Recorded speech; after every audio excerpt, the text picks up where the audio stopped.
इस बीच एक और बड़ी खबर, तेरनोपिल में हमले के बाद की वीडियो सामने आई है। रेस्क्यू मिशन में स्थानीय प्रशासन जुटा हुआ है। 45 लोगों को मलबे से निकाला गया है। अभी भी कई लोग मलबे में दबे हैं। मलबे में दबे लोगों की तलाश की जा रही है और रेस्क्यू अभियान चलाया जा रहा है। तो तेरनोपिल में हमले के बाद क्या हालात बने हुए, ये देखिए, ये वो वीडियो है, ये वो तस्वीरें। रेस्क्यू मिशन में स्थानीय प्रशासन अब जुटा हुआ है। मलबे में फंसे लोगों को निकाला जा रहा है। 45 लोगों को मलबे से निकाल लिया गया है। वहीं मलबे में दबे और लोगों की तलाश की जा रही है।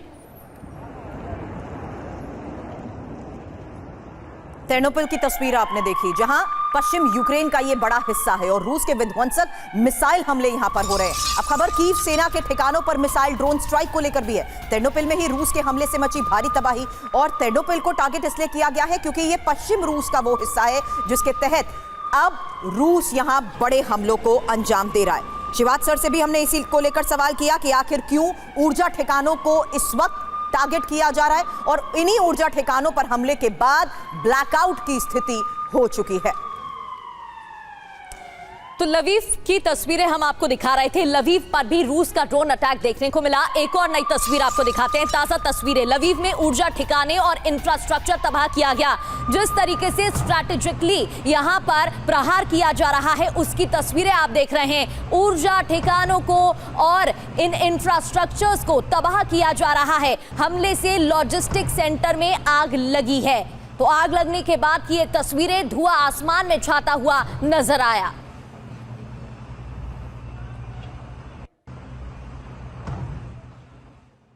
तो बड़ी खबर है, यूक्रेन पर जारी रूसी हमले, और रूसी हमलों में सबसे ज्यादा नुकसान तेरनोपिल में हो रहा है। रूस ने सबसे ज्यादा मिसाइल और ड्रोन से यहां हमलों को अंजाम दिया है। रूसी मिसाइल और ड्रोन का टारगेट क्या है? रिहायशी इमारतें, हॉस्पिटल, पोस्ट ऑफिस और पावर स्टेशन। दावा तो यह है कि इन हमलों में 7 से ज्यादा इमारतें तबाह हो चुकी हैं। हालांकि फरवरी 2022 से शुरू हुए युद्ध के बाद यह पश्चिमी यूक्रेन पर हुआ सबसे घातक हमला माना जा रहा है। इस बीच एक और बड़ी खबर जानिए, जहां राष्ट्रपति ज़ेलेंस्की ने भी कहा है कि आम लोगों पर हमला दिखाता है कि रूस पर युद्ध रोकने का दबाव काम नहीं कर रहा। यूक्रेनी एयरफोर्स के मुताबिक रूस ने यूक्रेनी ठिकानों पर 525 स्ट्राइक की हैं। डिकॉय ड्रोन और 48 अलग अलग तरीकों से मिसाइलें भी दागी गई हैं।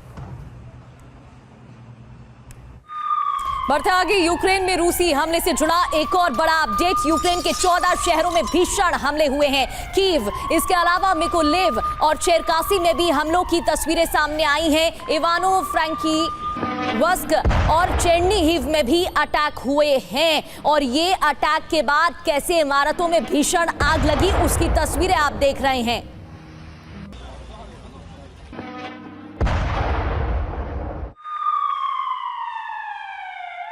और आधी रात को खार्किव में बड़ा हमला हुआ। एक और तस्वीर उस अटैक की जहां 4 स्कैंदर एम मिसाइल से अटैक का दावा किया गया है। 49 गेरान ड्रोन अटैक से मची भारी तबाही की ये एक और तस्वीर देखिए।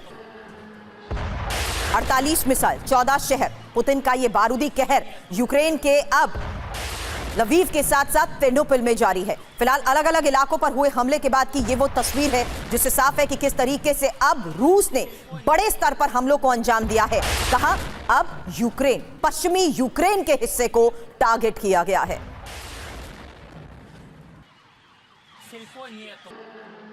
और आपके टीवी स्क्रीन पर जो तस्वीरें आपको दिख रही हैं वो उसी महाविध्वंस की तस्वीरें हैं। रशिया के मिसाइल और ड्रोन हमलों से यूक्रेन के 14 शहर दहल उठे हैं। चाहे बात तेरनोपिल की हो, लवीव की हो, ज़ेपोरिज़िया की हो, कीव की हो, खार्किव की हो, मिकोलेव में भी इसी तरीके से तबाही है। चेरकासी, चेर्निहिव और निप्रो शहर में हर तरफ अफरा तफरी का माहौल देखने को मिल रहा है। बता दें कि 2025 में ये यूक्रेन पर रूस का सबसे बड़ा हमला माना जा रहा है। साथ ही तेरनोपिल पर हमले में अब तक 3 बच्चे समेत 25 लोगों की मौत हुई है। यूक्रेन के दूसरे इलाकों में भी लगभग 50 लोग घायल हो गए हैं। खार्किव की बात करें तो यहाँ रूस के ड्रोन हमले में 46 लोग घायल हैं। ड्रोन ने कई आवासीय भवन, एम्बुलेंस स्टेशन, स्कूल और अन्य नागरिक ढांचों को नुकसान पहुंचाया है, जिसकी ये अलग अलग तस्वीरें आप देख रहे हैं। हमारे सहयोगी मनीष झा भी हमारे साथ जुड़ गए हैं।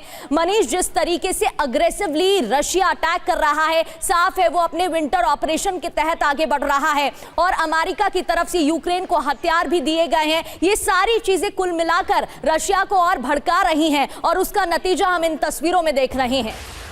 देखिए, इसमें कोई दो राय नहीं कि अब जो रूस की तरफ से अटैक हो रहे हैं उसको बर्दाश्त कर पाना यूक्रेन के लिए बेहद मुश्किल हो रहा है।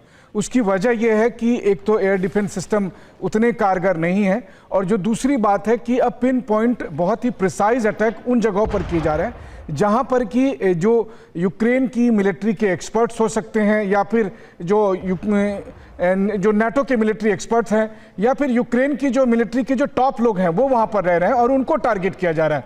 और यही वजह है कि अब यूक्रेन की तरफ से इस तरह की हमले का मुकाबला करने के लिए वो ATACMS जैसे मिसाइल तक का इस्तेमाल कर रहे हैं ताकि किसी तरीके से रूस रुके। लेकिन अब जिस तरीके से रूस की तरफ से बयान आ रहे हैं उससे साफ है कि रूस अब रुकने वाला नहीं है। और वैसे भी अगर देखा जाए तो ग्राउंड पर लगातार रूस की सेना जिस तरह आगे बढ़ती गई उसके बाद से रूस के हौसले बुलंद हैं। और अब जबकि खबरें आ रही है कि अमेरिका ने भी ये मान लिया है कि रूस से कम उन 4 राज्यों को जो रूस के कब्जे में वो वापस लेना नामुमकिन है।